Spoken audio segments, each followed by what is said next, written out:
بسم اللہ الرحمن الرحیم رب اشرح لی صدری ویسر لی امری واحلل عقدۃ من لسانی یفقهوا قولی قال اللہ الحکیم فی کتابہ الکریم بسم اللہ الرحمن الرحیم قل ما یعبأ بکم ربی لولا دعاؤکم۔ پروردگار کی جانب سے یہ اعلان ہے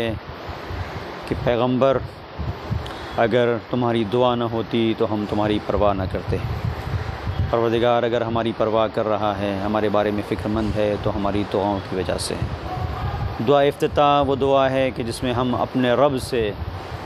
اظہار محبت کرتے ہیں، اظہار عشق کرتے ہیں، اور اس دعا کے اندر وہ مفاہیم ہیں کہ جن کے اوپر اگر ہم غور کریں تو معرفت کا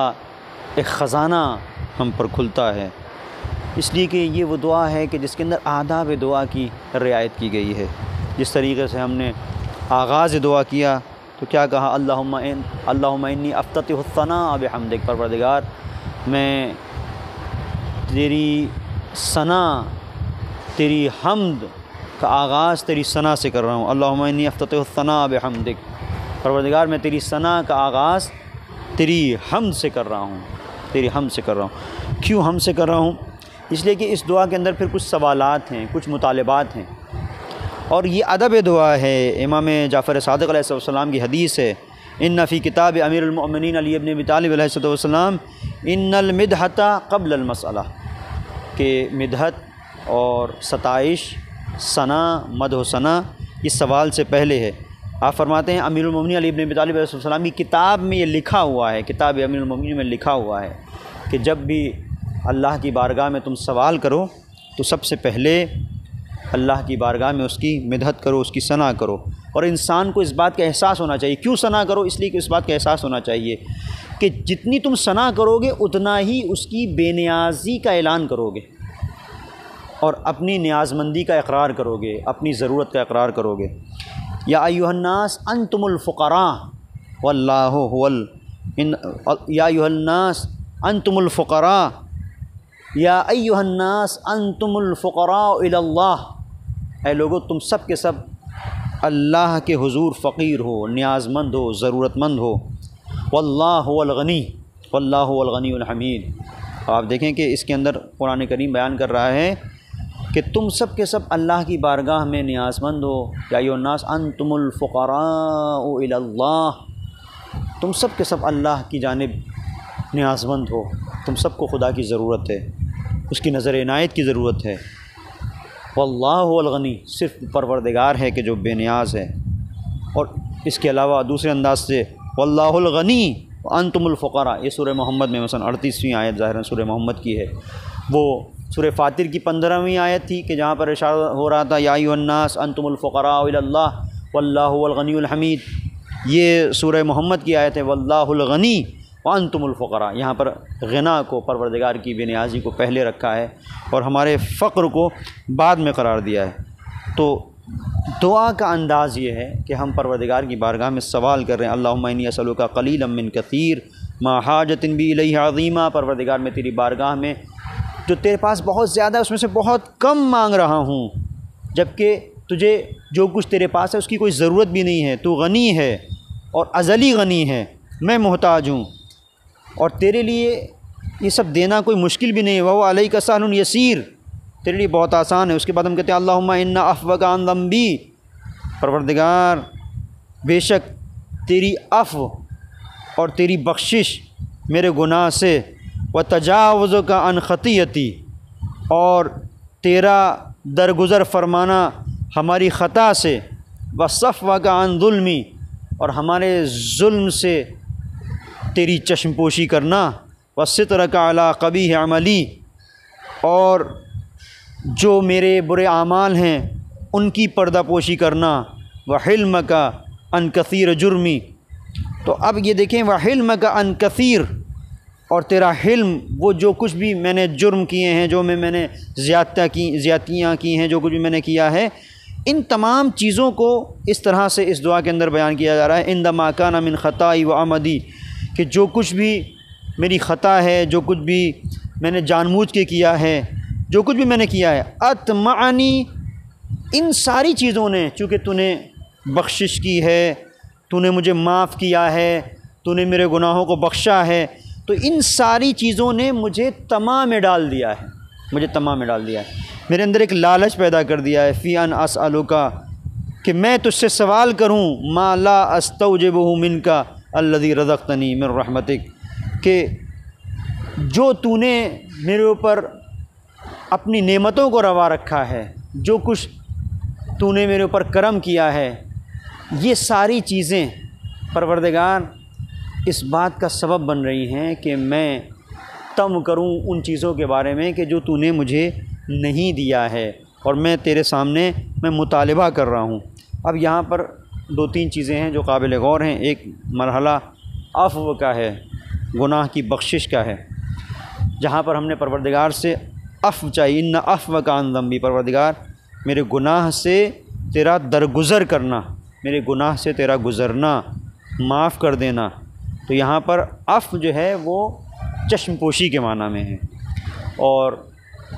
علماء نے بیان کیا کہ گناہ کو ختم کر دینے کے معنی میں، یعنی پروردگار گویا کہ تو یہ سمجھ، پروردگار تو یہ جان لے کہ گویا میں نے یہ گناہ ہی نہیں کیا، جہاں پر میں تیرے عفو کا مطالبہ کرتا ہوں، یعنی تو میرے گناہ کو ختم کر دے۔ اس کے بعد تجاوز یہاں پر عبور ہونے کے معنی میں، ہم کہتے ہیں فلاں چیز فلاں جگہ سے تجاوز کر گئی، عبور کر گئے، ہم حد ترخص سے مثلا حالت سفر میں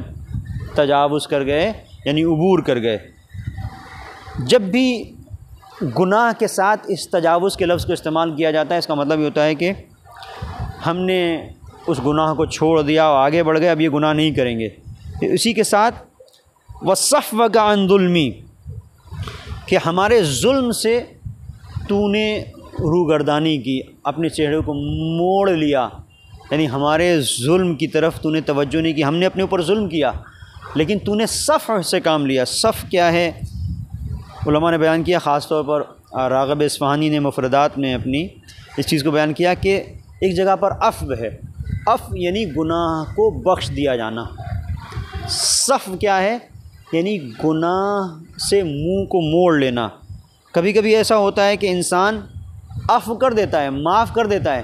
لیکن اس کے ذہن میں وہ چیز آتی ہے، وہ رہتی ہے، وہ گزرتا نہیں ہے۔ تو صفح کی منزل عفو سے بڑھ کر ہے، اور یہاں پر ہم نے پروردگار سے عفو اور صفح دونوں کا مطالبہ کیا ہے، اور دونوں کا مطالبہ کرنا یہ بتا رہا ہے کہ یہ دعا کتنی اہم ہے اور کیا طریقہ دعا ہے، کیا طریقہ بندگی ہے، کہ ہم اگر کرتے ہیں دعا تو پروردگار ہمیں معاف کر دیں، لیکن یہاں پر ہم معافی بھی مانگ رہے ہیں اور یہ بھی کہہ رہے ہیں پروردگار اب ہم سے گزر جا، اب جو ہم نے کیا ہے، ظلم کیا ہے، اس کو نہ دیکھ، اس کی طرف توجہ نہ کر۔ اور اس کے بعد پھر صفح اور عفو کے ساتھ وَسِتْرِكَ عَلَىٰ قَبِیحِ عَمَلِی، جو میرا برا عمل ہے اس کی پردہ پوشی، اس پردہ پوشی اور اس برے عمل کے فاش نہ ہونے کی ہم بات کر رہے ہیں، وہ بھی کس طریقے سے کہ وَحِلْمِكَ عَنْ كَثِيرٍ، اپنے حلم کے ذریعے سے، جو تیرا حلم ہے۔ حلم کا مطلب جہاں پر انسان غضبناک ہوتا ہے تو ایک ہیجانی کیفیت ہوتی ہے، اس ہیجان کو کنٹرول کرنا، حلم، بردباری، غصے میں جلدی نہ کرنا، اسے حلم کہا جاتا ہے۔ اور اس حلم اور اس گزرنے کو، اس پردہ پوشی کو ہم اس طرح سے بیان کر پروردگار یہ ساری وہ چیزیں ہیں جس نے مجھے طمع میں ڈال دیا ہے، مجھے لالچ میں ڈال دیا ہے۔ اب طمع کیا ہے کہ جہاں پر انسان کسی چیز کی طرف جو اس کے پاس نہیں ہے وہ سوچتا ہے وہ اسے مل جائے، جو اس کی دسترس میں نہیں ہے، جو اسے حاصل کرنا چاہتا ہے، اسے طمع کہتے ہیں۔ اس طمع کے سلسلے سے اب یہ ہے کہ پروردگار بہت ساری چیزیں ہیں، دیکھتے ہیں ہم جب کسی شخص کو دیکھتے ہیں کہ وہ بہت کریم انسان ہے، کچھ نہیں کہہ رہا ہے، ہم نے تھوڑی سی غلطی کی کچھ نہیں کہا، اور غلطی کی اس نے کچھ نہیں کہا، چشم پوشی کی،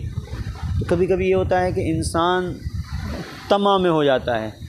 کہ سوچتا ہے کہ اگر یہ غلطیاں ہم کریں گے بھی تو یہ تو درگزر کر دے گا، اب اس کے بعد ہم اس سے کچھ مانگ بھی سکتے ہیں، کچھ کہہ بھی سکتے ہیں۔ جب ایک انسان دیکھتا ہے کہ کوئی بہت سخت ہے، تند مزاج ہے، تو اس کے سامنے کوئی غلطی نہیں کرتا کہ اگر ہم نے تندی کی تو مثال کے طور پر لاٹھی پڑے گی، تندی کی تو ہمیں ڈانٹ پڑے گی، تندی کی تو پھر ادھر سے غضب کا شکار ہونا پڑے گا۔ لیکن ہم دیکھتے ہیں کوئی انسان بار بار چشم پوشی کر رہا ہے، وہ بھی مختلف مراحل ہیں چشم پوشی کی، کہیں عفو کر رہا ہے، کہیں ستر ہے، کہیں صفح ہے، تو اس طرح سے انسان طمع میں آ جاتا ہے۔ تو اس دعا کے اندر ہم نے جب کچھ چیزوں کو بیان کیا، پروردگار کی رحمت کو ہم نے بیان کیا اور اس بات کی طرف اشارہ کیا کہ پروردگار ہم تیری رحمت سے وابستہ ہیں، اور جب اس بات کی طرف ہم نے اشارہ کیا کہ پروردگار تو گناہوں سے چشم پوشی کرنے والا ہے، خطاؤں سے درگزر کرنے والا ہے، ستر کا علی قبیح عملی، ان ساری چیزوں کو جب ہم نے پروردگار کی خدمت میں عرض کیا تو یہ ساری چیزیں ہیں کہ پروردگار یہ جو کچھ بھی ہے، جو کچھ بھی ہم تجھ سے مطالبہ کر رہے ہیں، یہ ساری چیزیں کہیں ایسا نہ ہو کہ رکاوٹ بن جائیں یہ ساری چیزیں۔ تو میرے وجود کے اندر ایک طمع ہے کہ ہم بار بار تجھ سے یہ چاہ رہے ہیں کہ تو ہمیں بخش دے، ہماری جو غلطیاں ہیں ان سے درگزر فرما، ہمارے جو گناہ ہیں ان سے چشم پوشی فرما، اس لیے کہ تو وہ خدا ہے کہ جو کریم ہے۔ تو تیری ہی کرم نے اور تیری ہی رحمت نے ہمیں یہاں پر لا کر کھڑا کیا ہے کہ اتنے گناہوں کے باوجود بھی ہمیں طمع ہے کہ پروردگار ہم جو مانگیں گے وہ ہمیں مل جائے گا۔ اور یقیناً اگر یہ طمع ہم اپنے پروردگار سے رکھتے ہیں تو ایسا نہیں کہ پروردگار ہمیں مایوس کرے گا۔ اس نے کہا ہے ادعونی استجب لکم، تم مانگو میں تمہیں عطا کرنے والا ہوں۔ پروردگار کی بارگاہ میں دعا ہے کہ مالک ہم سب کو توفیق بندگی عنایت فرمائے، ہمیں شعور بندگی عنایت فرمائے، اس ماہ مغفرت میں، اس ماہ رحمت میں ہمارے گناہوں سے درگزر فرمائے۔ پروردگار کی بارگاہ میں دعا ہے مالک نظام اسلامی کی حفاظت فرما، رہبر انقلاب اسلامی کو طول عمر عنایت فرما، مراجع کرام علماء اعظام کا سایہ ہمارے سروں پر قائم و دائم رکھ، امام زمانہ کے ظہور میں تعجیل فرما، ہم ان کے اعوان و انصار میں شمار فرما۔ ربنا تقبل منا انک انت السمیع العلیم۔